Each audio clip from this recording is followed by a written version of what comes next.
The BMW Group has an extensive in-house expertise in producing drivetrains.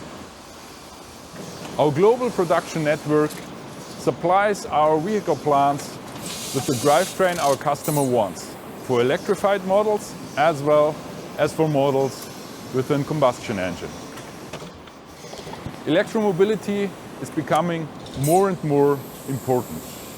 In 2020, the BMW Group started serious production of its 5th generation eDrive train, which will be used in new BMW models like the BMW i4 and the BMW iX.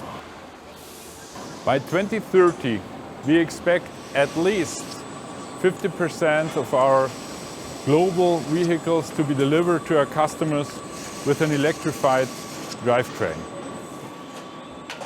In response to that, we are systematically expanding our production network for eDrive trains.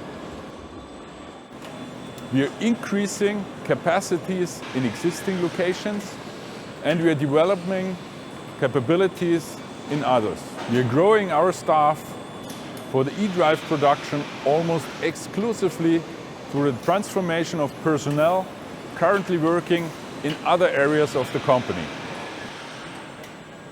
By doing that, we can get the most of the expertise of our associates and offer attractive and future-proof jobs.